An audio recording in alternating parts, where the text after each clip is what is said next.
కరీంనగర్ జాతీయ రహదారిపై పవర్లూమ్ కార్మికులు ధర్నాకు దిగారు. పవర్లూమ్ వస్త్ర పరిశ్రమకు ప్రభుత్వం వెంటనే ఆర్డర్స్ ఇవ్వాలని డిమాండ్ చేశారు. ఈ మేరకు గంగాధర మండలం కురిక్యాల జగిత్యాల కొనసాగింపు రహదారిపై రాస్తారోకోకు దిగారు.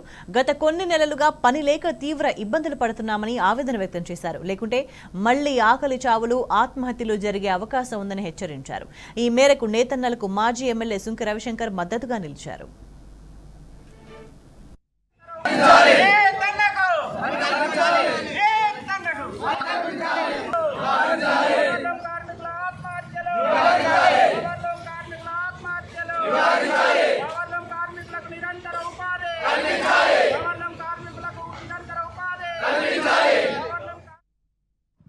చేనేత కార్మికులు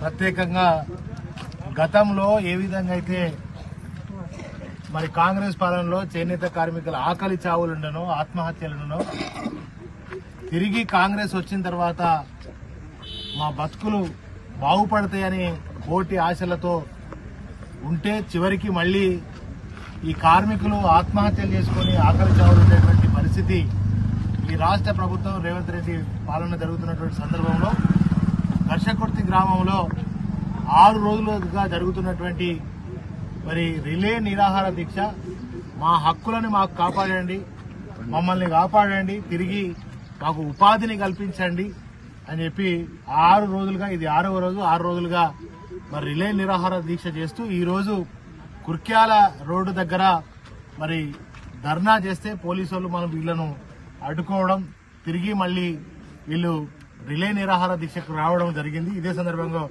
నేత కార్మికుల యొక్క ముఖ్యమైనటువంటి డిమాండ్ ఏంటంటే నిరంతరం ప్రతిరోజు మాకు పనిని కల్పించండి అని చెప్పి వారు కోరుతా ఉన్నారు. అదేవిధంగా 260 కోట్ల బకాయిలు ఏవైతే ఉన్నాయో ఆ బకాయిలను కూడా వెంటనే చెల్లించి మమ్మల్ని ఆదుకోవాలని చెప్పి ఇవాళ నేత కార్మికులందరూ కూడా కోరుతా ఉన్నారు. వాళ్ళ యొక్క విజ్ఞాపన చేస్తా ఉన్నటువంటి సందర్భంలో మరి అదేవిధంగా ఈ యొక్క వస్త్ర పరిశ్రమ అప్పుల్లో కూరుకుపోయింది కనుక దీన్ని కాపాడండి, మమ్మల్ని ఆదుకోండి అని చెప్పి ఇవాళ నేత కార్మికులందరూ కూడా అరిగోస పడుతున్నటువంటి సందర్భం, రోడ్ల మీదకి వచ్చినటువంటి సందర్భం జరుగుతున్నటువంటి సందర్భం.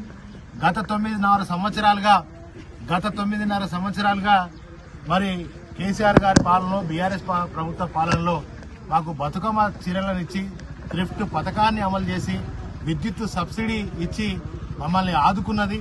మరి మమ్మల్ని ఎక్కడో ఆత్మహత్యలు చేసుకునేటువంటి వాళ్లకు ఉపాధి కల్పించి మా జీవితాల్లో వెలుగులు నింపినటువంటి కేసీఆర్ గారి పాలన ఉండే. మరి కానీ అదే విధంగా ఇప్పుడు మళ్ళా థ్రిఫ్ట్ పథకాన్ని తిరిగి దీన్ని అమలు చేయాలి, మరి మా బతుకులకు ఒక ఆధారం కల్పించాలని చెప్పి ఇవాళ చేనేత కార్మికులు కోరుతున్నటువంటి సందర్భం.